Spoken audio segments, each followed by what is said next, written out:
Está começando mais um Juca Kfouri Entrevista, aqui na sua TVT.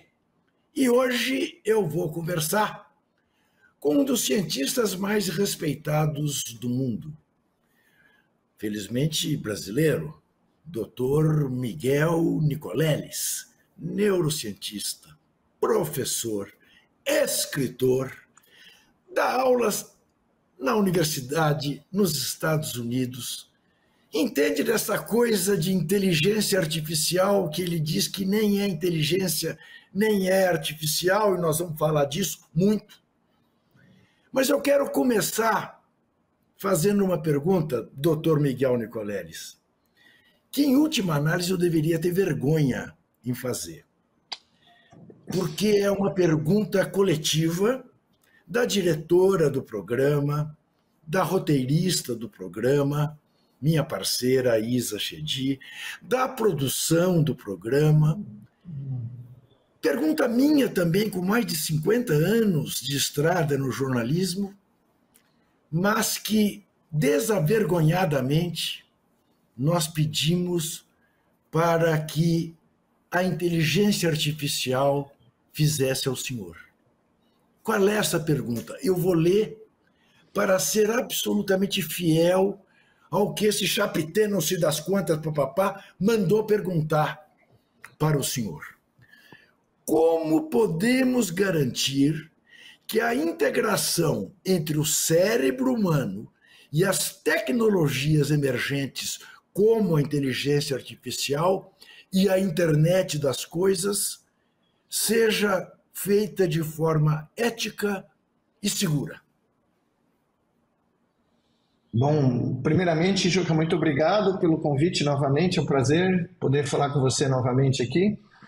Na realidade, para quem trabalhar com isso há quase 40 anos, como eu, essa é uma pergunta extremamente complexa nesse momento, né? Porque quando, em 1999, nós publicamos o primeiro trabalho na literatura neurocientífica demonstrando que era possível conectar cérebros a máquinas artificiais, a robôs, no caso foi um pequeno robô que nós usamos há 30 anos atrás, ou 26 anos atrás, nós tínhamos como ideia criar um novo paradigma para estudar o cérebro do ponto de vista global, como é que toda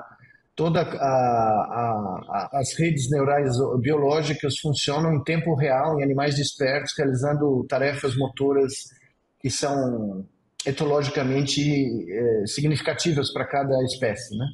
E logo que a gente publicou, a gente descobriu, meses depois, tivemos o insight que essa tecnologia poderia ser usada na reabilitação de pacientes com lesões do sistema nervoso central, lesões da medula espinal, mais tarde lesões do próprio cérebro. E essa foi a tônica da área durante boa parte da sua existência. Eu diria 20 anos de pesquisas na interface cérebro-máquina foram feitas com essas duas ideias em voga. E de repente, né, como sempre acontece no mundo moderno, apareceram, né, os ditos empreendedores, alguns saindo do meu próprio laboratório, que decidiram ampliar o escopo da área.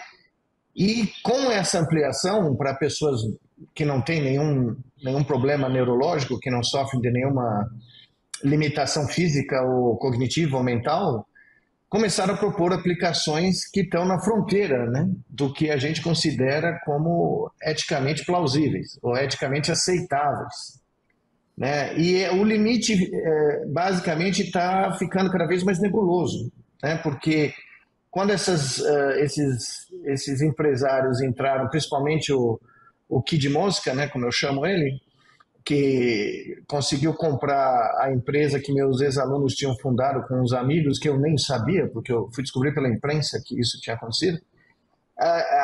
Ele começou, como de hábito, a disseminar todas as alucinações que ele tem sobre qualquer assunto que ele tenta tomar conta, né? E começou a tentar reescrever a história, como é muito comum nos Estados Unidos, né? Tentar reescrever as origens dessa área E nesse momento, as preocupações começaram a surgir na comunidade científica, né? Os meus amigos, meus colegas começaram a ter o mesmo questionamento.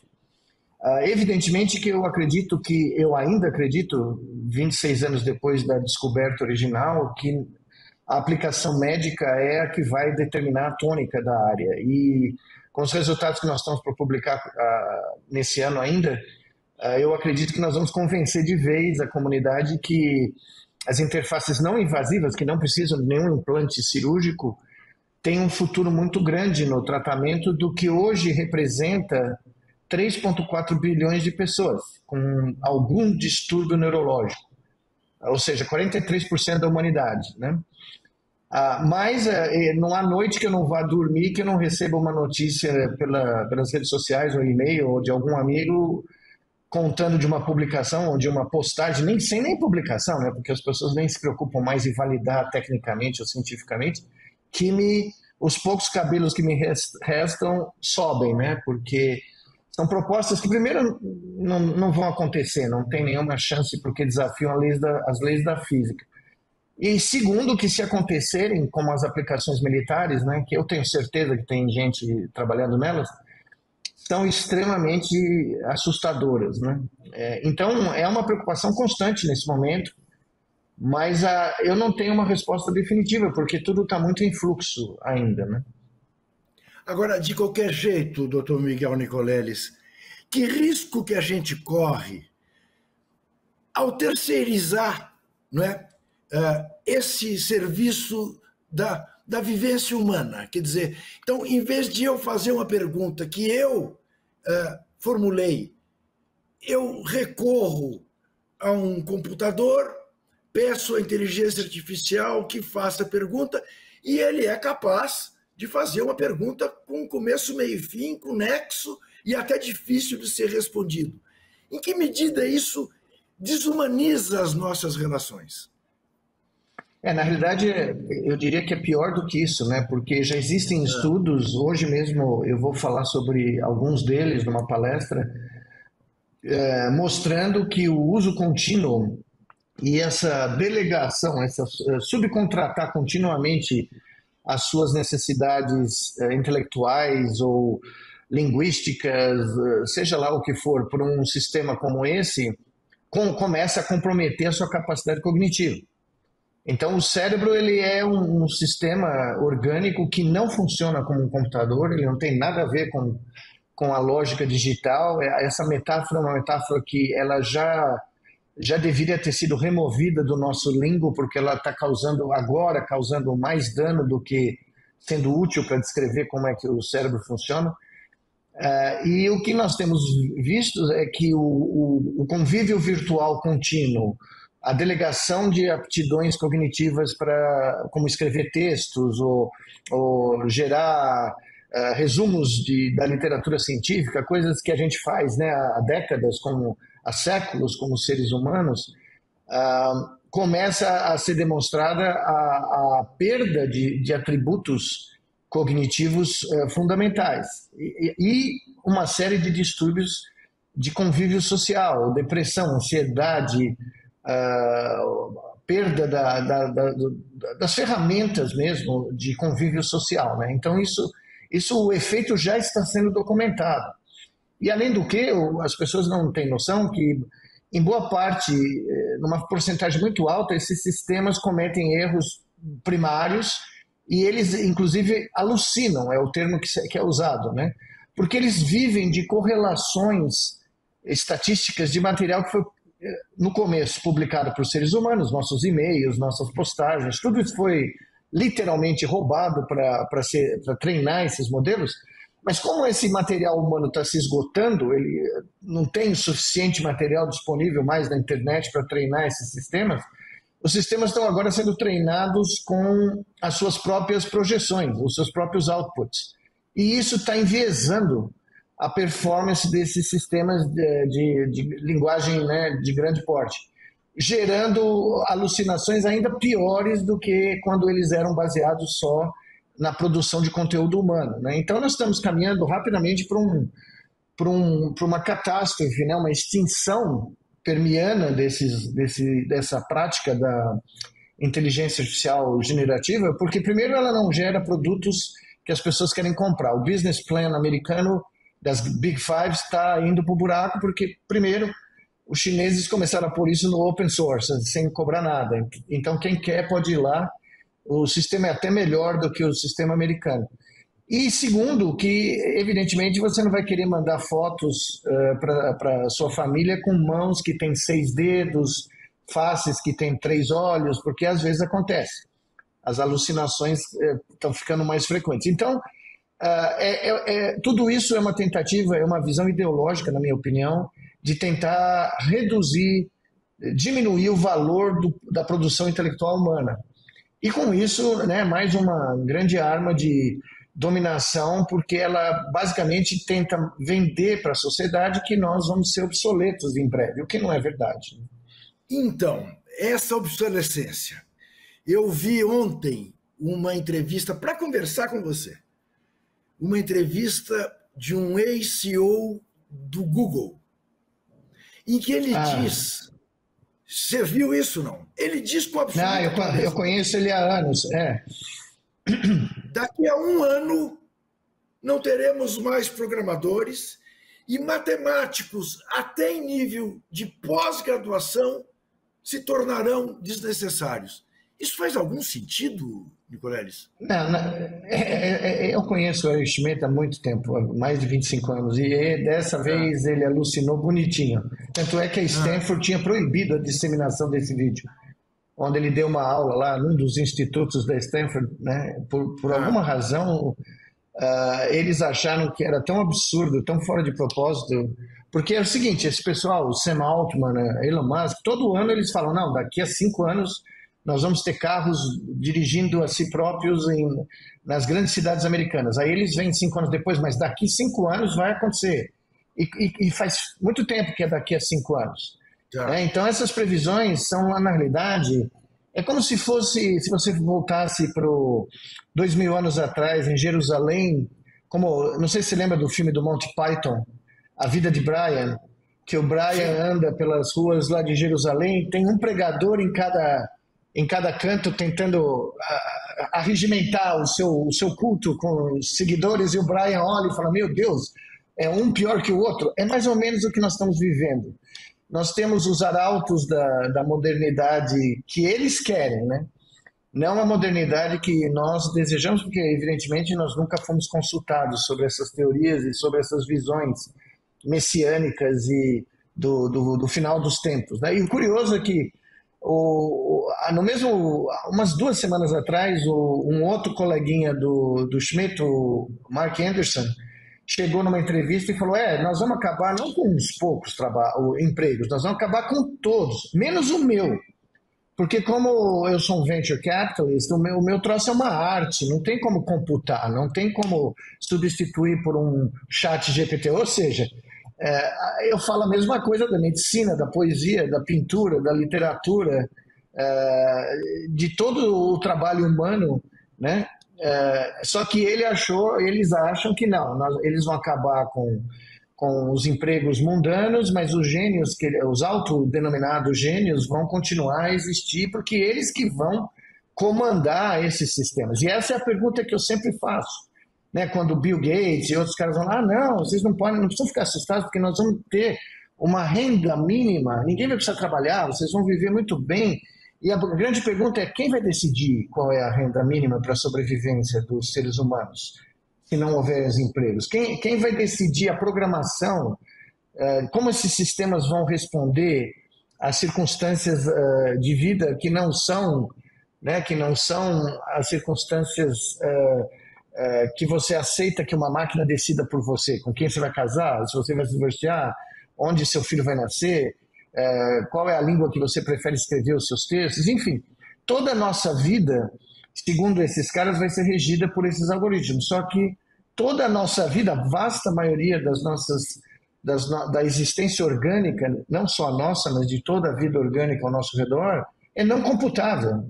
É a tal da arte que o Mark Anderson se autodefiniu que só pertence a ele. Não, ela pertence ao universo orgânico como um todo. A inteligência é não computável. Então, é óbvio que é uma teoria, é uma ideologia, é um culto, virou, na realidade, um culto, onde esses caras do Silicon Valley não acreditam no Estado Nacional, não acreditam em pagar imposto, não acreditam em democracia. Eles querem criar um modelo de governança global, por isso que eu escrevi esse livro aqui atrás, porque eu quis abrir a caixa de Pandora e avisar para o povo o que está vindo, né? Porque aqui eu senti que aqui no Brasil ninguém está percebendo, ninguém tem a noção clara do que é o poder mundial atual realmente, que não tem nada a ver com as disputas nacionais, tem algo muito acima disso que está tratando todo mundo como marionete, né?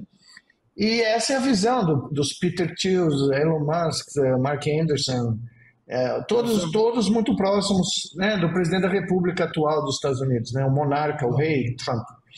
Então, nós vamos falar do seu livro Do Nada Será Como Antes no próximo bloco, mas antes eu quero saber de você o seguinte, porque isso que você disse para mim faz todo sentido, e independentemente de lado, de esquerda, de direita ou de centro, a utilização desses meios, né, permite realmente qualquer desaforo à inteligência verdadeira. Mas você tocou num ponto de que a criação, né, artificial chegou à situação que, se eu não estou enganado, e quero te ouvir a respeito, até o plano econômico do governo Trump foi planejado dessa forma e redundou numa coisa monstruosa. Queria te ouvir sobre isso. Na realidade, aparentemente, a definição da tabela de tarifas para os países, né, que o Trump penalizou foi feita por algum chat GPT da vida e desencadeou a maior crise, provavelmente, ainda não se sabe, né, não se sabe o final do barato, porque ainda está desenrolando, mas só na Bolsa de Valores em um dia foram trilhões de dólares perdidos. Isso. E o mais grave não é nem isso, por incrível que pareça, porque houve uma certa recuperação. O mais grave é que os títulos da dívida do governo americano, que tem que renegociar 9 trilhões de dólares esse ano, explodiram. A taxa de juros que eles têm que oferecer para alguém comprar subiu rapidamente. E alguns países começaram a vender essas T-bills, que chamam, né? As notas do papagaio do governo americano. E isso gerou uma explosão, né, até nos apoiadores dele. Então, para você ter uma ideia, como é perigoso, né, o uso por gente ignorante, que é o caso, né, na administração dele, de ferramentas que eles não sabem como funcionam, porque ninguém sabe, né, quando você usa certas técnicas, como o Deep Learning, por exemplo, você não tem ideia de como o sistema chegou na solução.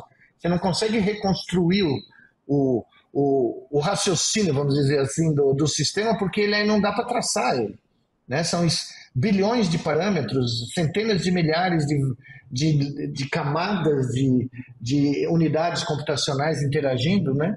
Então você não sabe como o sistema chegou lá, e o sistema toma decisões que podem ser completamente absurdas. Por exemplo, essa empresa de seguro-saúde americana que está sendo processada por milhões de pessoas nos Estados Unidos, cujo CEO foi morto lá em Nova York, num assassinato, né, em plena luz do dia, eles estavam usando um sistema desses para maximizar o lucro, o retorno financeiro da empresa. Só que quando você faz isso com um desses sistemas, o sistema ele vai maximizar, só que ele vai tomar atitudes e decisões automáticas que não estão cobertas por nenhum código moral, ético, humanitário, humanístico, nada. Ele simplesmente está lá para otimizar a variável que você disse que tem que ser otimizada. E se for o lucro financeiro, ele vai tomar toda sorte de decisões para aumentar o lucro. Como, por exemplo, negar cirurgias de emergência, negar exames de laboratório fundamentais, cancelar políticas de atendimento preventivo, porque ele não tem nem aí, ele não tem consciência, ele não tem um arcabouço ético, médico, clínico, né? Então, os Estados Unidos é o único país do mundo atualmente, onde as pessoas falem por dívidas de saúde, porque ficaram internadas e perdem tudo para pagar as dívidas. Os números são muito difíceis de se obter, mas é dezenas de milhares a centenas de milhares por ano. Né? É sabido. Nós vamos fazer um rápido intervalo e já volto com o Dr. Miguel Nicoleles.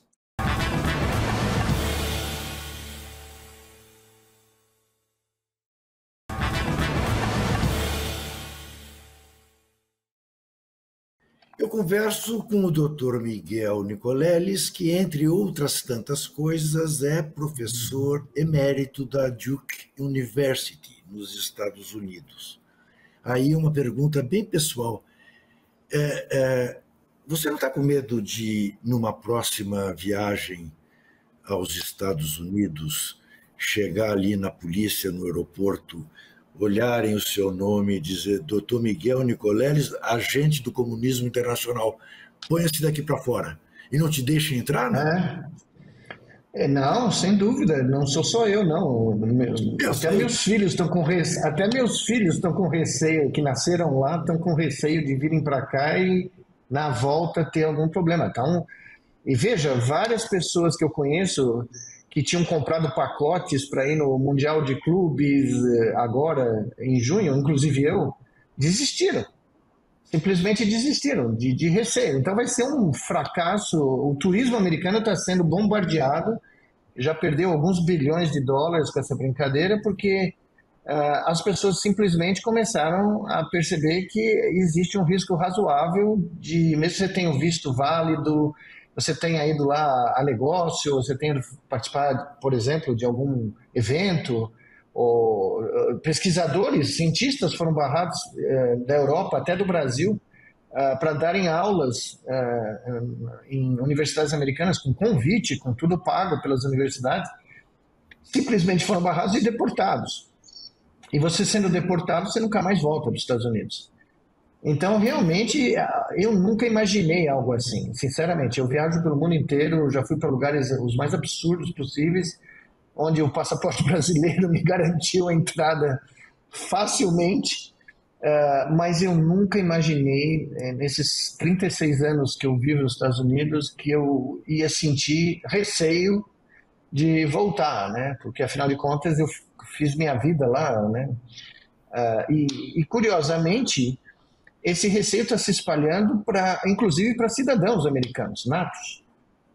As pessoas estão com medo de sair dos Estados Unidos, ir para a Europa, ir para o Canadá, de férias, agora no verão, e terem problema na volta, ou terem que mostrar seus telefones, seus laptops, para ver se fizeram alguma piadinha na internet com o imperador, né?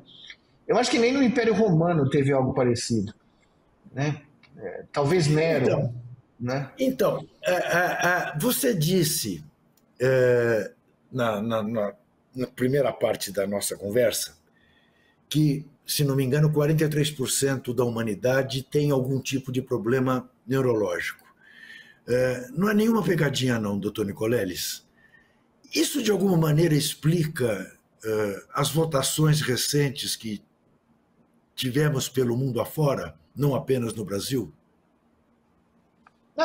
Não há dúvida que hoje é muito mais fácil manipular eleições do que era há tempos atrás. E não é por causa da fragilidade de urnas eletrônicas. Na realidade, as eleições brasileiras provavelmente são as mais seguras do mundo, né? De acordo com avaliações de fora do Brasil, não daqui. O problema é que você, como eu sempre falo, falei em vários capítulos do meu último livro de ciência, O Verdadeiro Criador de Tudo, hoje você consegue facilmente criar um vírus informacional que age como um vírus, só que ele não é um pedaço de RNA ou DNA coberto por uma capa de proteína. Ele é um pacote de informação que é disseminado na velocidade da luz para centenas de milhões de pessoas e que criam narrativas alternativas ao mundo tangível, concreto, né? Curiosamente, eu estava terminando de ler um livro a semana passada do quem foi o homem mais famoso do mundo no começo do século XX, que era um filósofo francês, Henri Bergson, onde ele antecipa isso. Só que ele estava falando do telégrafo, estava falando de meios de comunicação que mal tinha rádio ainda, mas ele antecipa isso, o fato de que a mente humana não lida bem com os eventos aleatórios, o desconhecido, a incerteza. E quando ela não tem uma narrativa real, tangível, ela cria uma. E os meios de comunicação hoje conseguiram gerar toda forma de mecanismos de infecção informacional com fake news, né? Traduções alternativas da realidade que são transmitidas e que são absorvidas por milhões de cérebros simultaneamente, que passam a fazer parte, na minha definição, de uma rede cerebral, uma brainnet, que começa a disseminar essa realidade como se ela fosse verdade e cria como um movimento, né? Um movimento religioso, quase. É o mesmo fenômeno, na realidade. E aí você tem um mundo hoje onde, né, vários filósofos, e eu concordo plenamente com eles, chegam à conclusão que nós já passamos do momento em que existia uma verdade. A verdade está sumindo, porque como é que você vai provar que é verdade? Se você consegue criar filmes que parecem reais, você consegue criar áudios que parecem com a voz do cristão, você dissemina narrativas para centenas de milhões de pessoas pelas redes sociais. Então eu brincava com meu pai, que foi juiz, que a realidade só ia ser possível se você fosse uma testemunha ocular. E ele virava para mim e falava, nem assim, porque eu já interroguei milhares de testemunhas oculares e as versões são as mais distintas, mesmo de dois indivíduos que viram a mesma cena do crime. O que é verdade, é conhecido, é um fato conhecido, né? Então nós caminhamos num mundo onde o pessoal chama de pós-verdade. Eu acho que nós já passamos dessa fronteira, né? Então, e isso para a mente humana é devastador, porque ela se equilibra, de certa maneira, no mundo natural, na realidade do mundo natural. E se isso é removido, se a gente vai viver como o Mark Zuckerberg, que é dentro daquele óculos de realidade virtual que ele criou, que eu descrevo no meu livro, só para as pessoas terem uma ideia do efeito devastador que é isso, você vai sair por alguns minutos do óculos e você não sabe onde você está, com quem você está falando, que mundo é esse que está aqui ao seu redor, né? Então, a mente humana está sendo literalmente engolida por essa pandemia, vamos dizer assim, de vírus informacionais, né? Para as quais a gente ainda não tem uma vacina clara. A gente não tem uma vacina clara. A regulação das mídias é um caminho? Eu acho que é parte do caminho, né? Porque nós vimos o que aconteceu no Brexit, no Cambridge Analytica, né? No escândalo da Cambridge Analytica. Nós vimos o que aconteceu na eleição agora dos Estados Unidos. Tem muita coisa muito estranha no que aconteceu nessa eleição, que ninguém ousa abrir a boca e falar abertamente, porque evidentemente você precisa de provas, né? Mas tem muita coisa muito esquisita. Eu acompanho eleições americanas desde 1990 porque sempre me interessei pela dinâmica do que está acontecendo, né, naquele país. E é muito esquisito, eventos únicos, todos ocorrendo ao mesmo tempo, tem muita coisa estranha. E basicamente, a gente vê que, no caso, né, de mídias que eu pessoalmente uso, né, o Twitter, né, eu nunca aceitei que ele mudou de nome, então para mim continua sendo o Twitter. A mudança do conteúdo, a explosão de conteúdos né, vomitando preconceito, vomitando toda sorte de ódio, foi uma coisa impressionante, né? Desde que ele foi adquirido pelo aliado lá o Kid Mosca, a transformação foi absurda. Então algum Nicoleles, tipo de... deixa eu te interromper só nessa questão. Eu sei que você preferiria estar conversando com um palmeirense e não com um corintiano. Tá bom. Eu aceito. Não, de forma alguma. Né? Meu pai era corintiano, como você sabe. Eu sei. Pois é, mas eu queria me referir exatamente ao seu pai, que era juiz. Primeiro, lembrando de uma frase que você deve ter ouvido ele falar 1 milhão de vezes, né? A testemunha é a prostituta das provas, né? E isso se agrava, né? Isso se agrava nesse momento. Mas por exemplo, a mim, te confesso, me causa surpresa, não devia causar, que você seja um usuário do Twitter. Eu sou uma besta quadrada, um dinossauro empedernido e sem nenhuma chance de remissão, porque eu não tenho nenhuma rede social. E eu não sinto a menor falta disso. Não tem problema nenhum. Eu fui um usuário. Eu hoje em dia raramente posto, porque eu tenho muitos amigos cientistas que se comunicam comigo de várias partes do planeta e a gente usava as redes sociais porque foi muito útil, sempre foi muito útil trocar papers rapidamente, trocar descobertas que ainda não foram publicadas. Tem muita gente amigos que eu nem conheço, que eu conversei. Por exemplo, nosso grande amigo em comum que faz um ano faleceu, o grande Antero Greco, né, que foi um amor, um doce de pessoa. Eu nunca encontrei com o Antero pessoalmente, mas eu me correspondi com ele durante anos, né, pelo Twitter, né? E era uma amizade maravilhosa, da gente trocar textos, literatura, trocar ideias, enfim. Foi muito útil. Eu, hoje em dia, tenho muito pouca participação lá no Twitter, porque, evidentemente, mudou. E digo a você, você está otimamente servido sem participar de nenhuma rede social. No começo, vamos dizer o quê? 2010, 2009, eu tinha esperança que você pudesse usar as redes sociais para mostrar para as pessoas que não somos todos iguais, que não somos todos a mesma espécie, não existe diferença nenhuma. Essas fronteiras geográficas artificiais que foram criadas, fronteiras né, religiosas e toda sorte de divisões são absolutamente criações da nossa mente, abstrações da nossa mente pelo tipo de cérebro que nós herdamos dos nossos ancestrais da pré-história.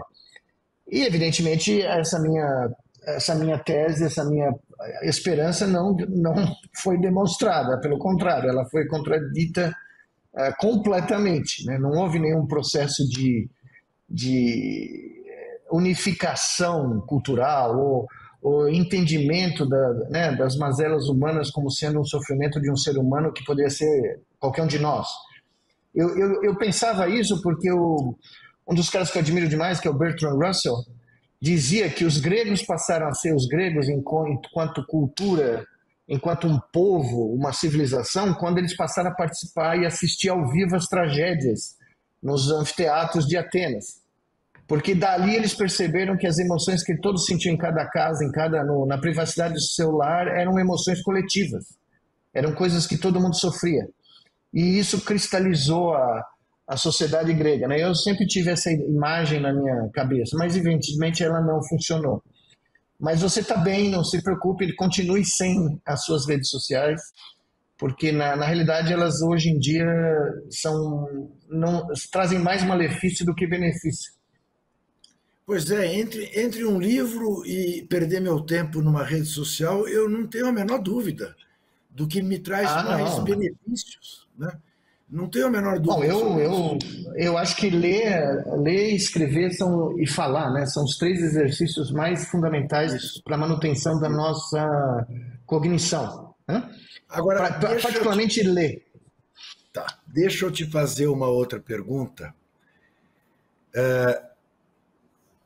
Como você bem sabe, alguém que seria, obviamente, se vivesse ainda hoje, torcedor do Palmeiras, nascido em Roma, o grande filósofo marxista Antônio Gramsci, dizia que a gente deve ser pessimista na análise, mas otimista na ação. Você escreveu Nada Será Como Antes.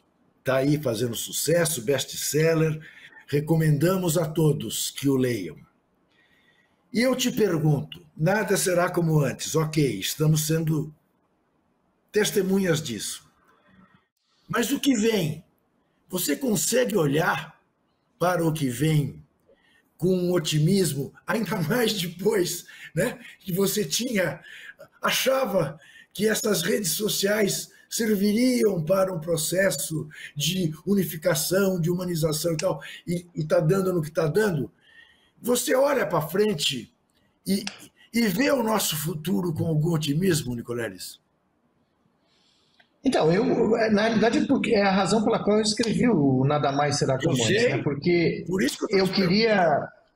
queria, eu queria primeiro traçar o perfil da realidade, porque o livro se passa em 2036, então Sim, são 11 anos no futuro, é muito próximo, né? sim. O que que eu fiz? Eu tentei identificar todas as crises existenciais que estão em processo de evolução e traçar uma linha. A gente fazia isso na escola, chamava limite, né? Quando a gente achava o limite de uma função matemática. Qual seria um cenário plausível se todas essas crises convergissem ao mesmo tempo em 2036? A crise climática, a crise financeira, a crise biológica, né, das pandemias se multiplicando, a crise energética, né, como a gente viu em Portugal e Espanha, Isso. ficando num Apagão.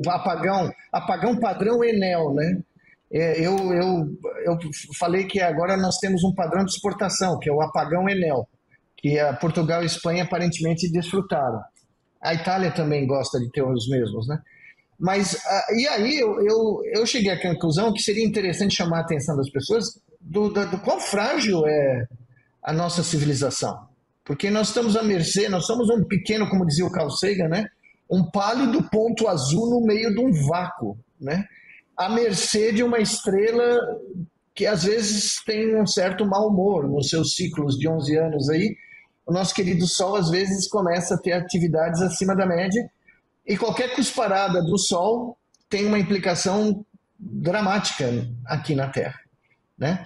Então eu tentei mostrar que essas crises estão convergindo, que se nós não abrirmos olhos primeiro para diagnosticar o problema, nós estamos roubados, mas que ainda existe uma saída.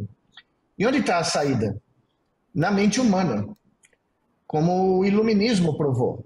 Né? Imagina, você está lá vivendo, nosso querido Voltaire, Rousseau, Diderot, todos aqueles caras acabando de sair da Idade Média, onde metade da Europa morreu de peste bubônica, onde, né, as pessoas jogavam pinico na sacada, na rua, para se livrar dos dejetos, sem água encanada, sem esgoto.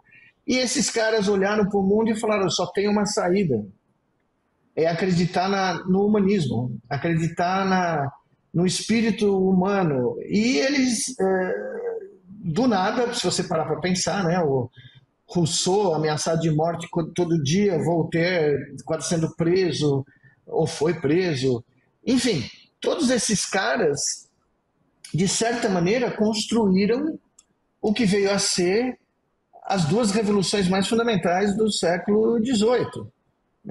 É verdade que no século XIX as coisas desandaram, mas a Revolução Francesa, a Revolução Americana, que gera a Declaração Universal dos Direitos Humanos, ocorrem inspiradas porque um certo Thomas Jefferson e um certo Benjamin Franklin estavam na França e viram tudo isso acontecer, né? E eram amigos pessoais. Eu estou lendo um livro maravilhoso, é muito grande, mas é maravilhoso, do humanismo, do iluminismo, perdão, e é impressionante descobrir quem era amigo de quem naquela época, né? E sem internet, sem rádio, sem televisão, as cartas levaram 3 meses para chegar de um lado do oceano para o outro, e mesmo assim as ideias né, humanísticas se espalharam e criaram um momento de esperança, né? Um momento onde a ciência floresceu, a arte floresceu, né?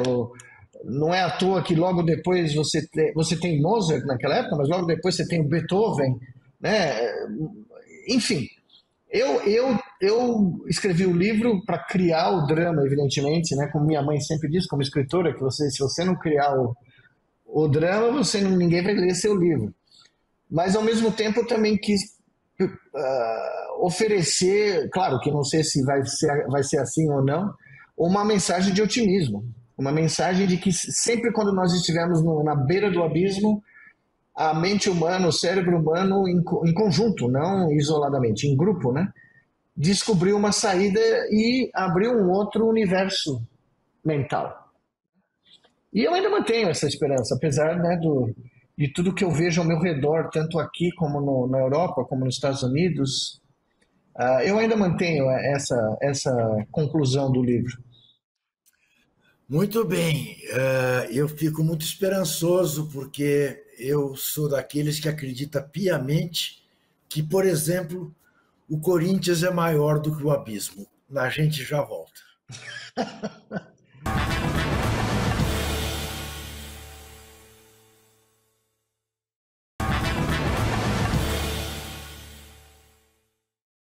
Eu converso com esta cabeça privilegiada do Dr. Miguel Nicoleles. Você que é um telespectador arguto, preste atenção em detalhes, há de ter percebido que, diferentemente de 99,9% da população mundial que usa fones de cor branca, o Dr. Miguel Nicoleles usa fones de cor verde. Não é uma coisa que ele faça por acaso. E aí me obriga, ainda mais que ele fez referência a Donald Trump como imperador, rei do mundo, a perguntar a ele sobre a rainha do parque. Você sabe que Roberto Rivelino foi chamado do reizinho do parque. O reizinho do Parque São Jorge.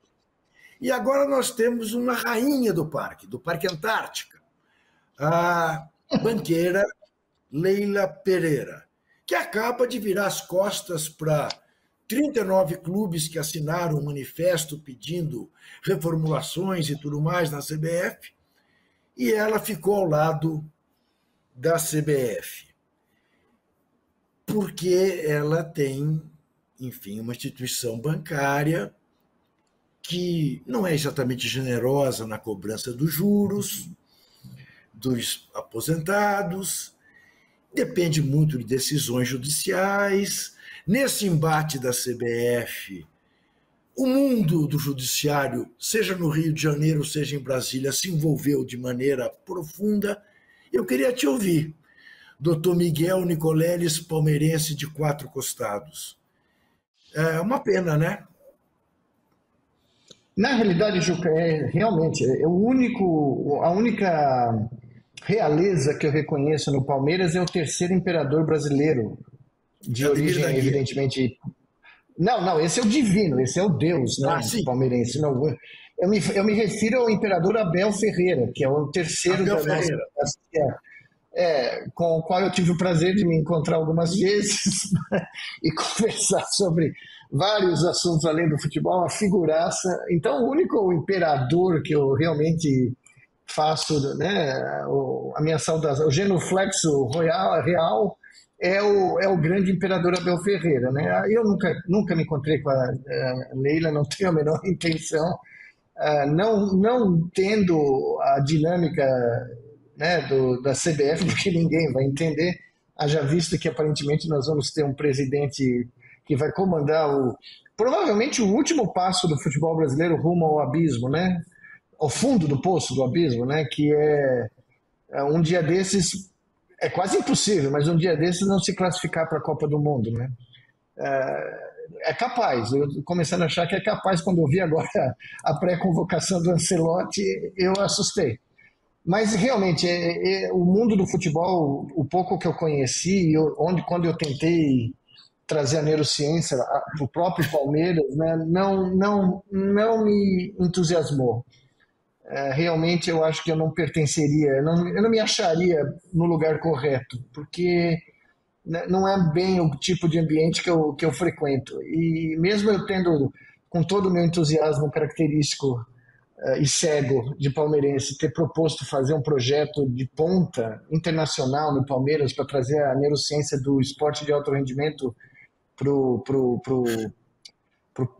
CT do Palmeiras e toda a dinâmica de treinamento, e como as pessoas acharam que não valia a pena, eu me desconectei da parte, como se diz, mas negócio. Você tocou nisso com o Abel? Claro, eu apresentei para ele adorou. Eu fiz até testes preliminares. Eu fiz testes com jogadores do Sub-20 ao vivo, no CT, mostrando que por exemplo, quando ele adorou, ele ficou fissurado, ele queria fazer. Mas por que não foi adiante? Nunca tive uma resposta definitiva, nunca só me disseram, já tínhamos acordo, já estava tudo, e era tudo pro bono, antes que os palmeirenses acreditem que eu estava querendo ganhar alguma coisa com isso, era tudo só para me divertir. E eu fiz uns experimentos no CT, onde eu mostrei que, por exemplo, se o Abel falava com um par de jogadores do Sub-20 versus eu falando a mesma coisa, a mesma instrução de como eles iam ter que jogar na defesa ou no ataque, sei lá, na defesa foi o que a gente fez. O lobo pré-frontal dos jogadores sincronizava instantaneamente com o Abel, só de ver o Abel. E comigo não acontecia nada. Aí eu mostrei como que os zagueiros versus o centroavante versus lateral direito do time tinham um tempo de reação diferente para a bola ou para um jogador adversário se aproximando deles, o que indicava qual era a melhor posição deles. Então, por exemplo, o centroavante tinha o menor tempo de reação tanto para a bola como para o jogador, porque depois pensando mais, é meio óbvio isso, né? Porque é um cara que tem que saber onde o cara da defesa está e ele tem que ver a bola. Todavia, o lateral direito reagia muito mais rápido à bola do que ao jogador.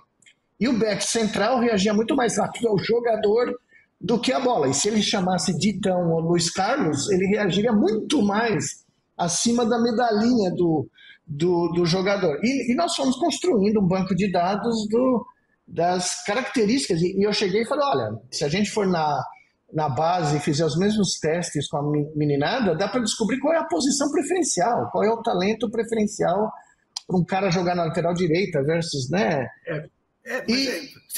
Você sabe que conversas, por exemplo, o Casagrande outro dia me ensinou uma coisa que nunca tinha me ocorrido. Tipos de lesão.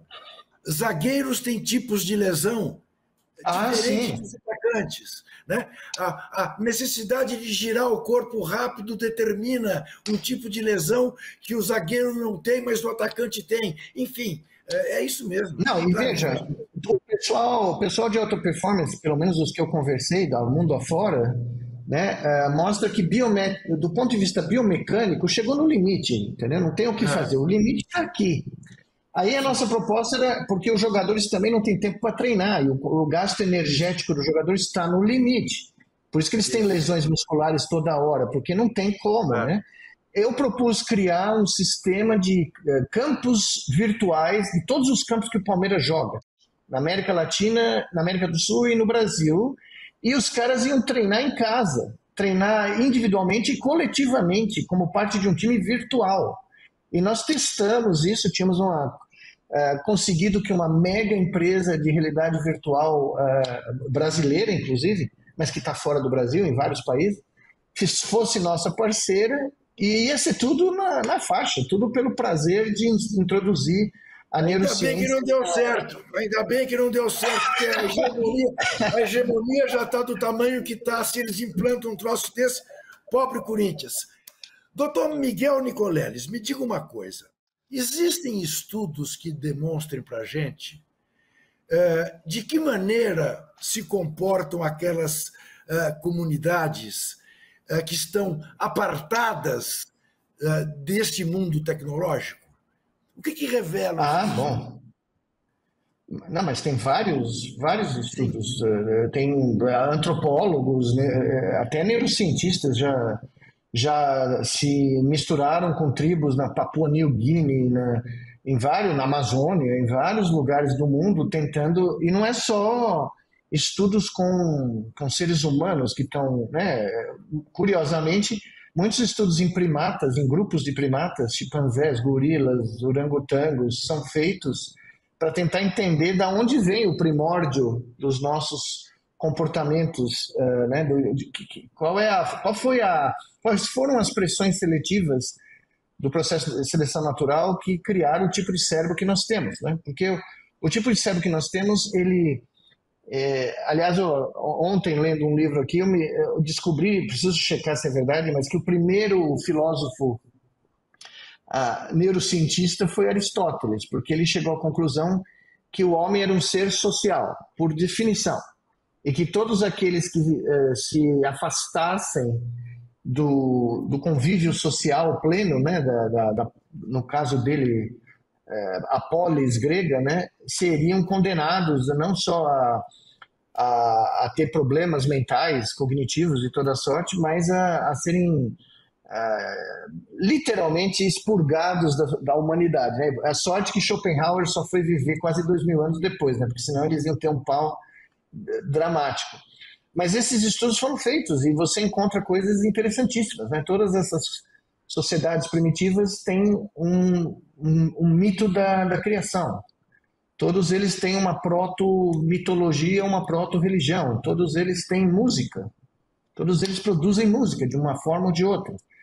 Então, você vai coletando esses, como se fosse aqueles legos, né, evolucionais, e você vai pondo junto e você consegue explicar o mundo que nós vivemos, de certa maneira, ou começa a ter uma chance de explicar, né? Porque, como os psicólogos sociais dizem, né, nós trazemos dentro da nossa mente coletiva, individual e coletiva, programas que o processo de seleção natural achou por bem incentivar a passar, né, de geração para geração, de sobrevivência, né? O fato de que nós, sempre quando encontramos um estranho, temos a sensação de que é um inimigo em potencial. O fato que nós nos relacionamos muito mais com as pessoas do nosso grupo familiar, depois os familiares mais distantes, depois os conhecidos, e quem está fora desse círculo é considerado um potencial risco, né? Então, tudo isso também é ajudado por esses estudos em grupos de seres humanos que permanecem, são raros mais hoje em dia, mas ainda existem. E o que o cientista Miguel Nicoleles, lá atrás, pensou durante a ditadura militar no Brasil, que ele possa revelar agora, até porque um dos seus livros está em processo de reedição exatamente daquele período?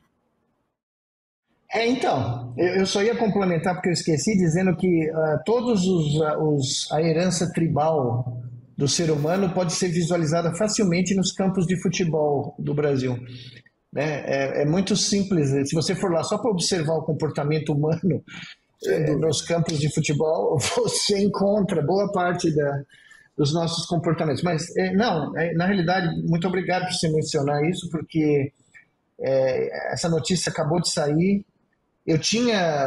Você vai lembrar, Joca, eu falei já com um monte de gente, ninguém lembrou disso, mas a juventude não sabe dessa data, ninguém tem a menor conexão com ela, mas você vai lembrar que em 1977 o ditador de plantão, o Geisel, decidiu fechar o Congresso, né? E mandou o nosso querido Marcos Maciel com uma carta para o Congresso para fechar o Congresso, né? Se não me engano, ele entregou a carta para o líder da Arena, se não me engano era o Sarney, e evidentemente o Ulisses Guimarães, que era um dos grandes heróis da minha infância, né, fez todo um discurso, né, denunciando aquilo. E eu tinha 16 anos nessa época, 16 para 17. E eu comecei a escrever um livro, que eu escrevi uma sátira, tudo aquilo que eu vivi na minha vida, na minha infância, né? Porque eu nasci em 61, então eu sou o filho do golpe, né? Eu vi meu pai, que era um juiz de direito, separado na Avenida República do Líbano por uma unidade do Exército, do Segundo Exército, ser posto na janela do carro para ser revistado, sendo juiz de direito, tá? E acenando para mim com o rosto para eu ficar quieto no banco de trás, para não fazer nenhum ruído, não me mexer, né? Eu nunca esqueci dessa cena. E eu escrevi esse livro, é o julgamento do golpe. Por isso que o título é ré de ré mesmo, de quem está sendo julgado, a evolução no país do carnaval. E eu só fui terminar, o livro foi mais ou menos 80% escrito na minha infância, nesse período, 77, 78. Mas eu só fui terminar o livro 20 anos depois, nos Estados Unidos, quando eu consegui terminar o livro, né? E eu tentei, há 20 anos atrás, publicar aqui no Brasil, e todo mundo, não é o momento, e agora, quase 50 anos depois, o livro vai sair pela editora Planeta, aqui no Brasil, em novembro, e eu já estou preparando a papelada para pedir asilo no Paraguai, porque é uma homenagem ao meu pai, que foi juiz, né, que mandou gente do Esquadrão da Morte para a cadeia no meio da ditadura, né, sofreu ameaças de toda sorte. O juiz que preside o Tribunal do Júri se chama fato consumado. Ficamos todos na expectativa de mais um livro desta cabeça brilhante. Sabendo, como você sabe, que quinta-feira, 9 horas da noite, estaremos aqui de volta e que é preciso confiar e fiscalizar sempre.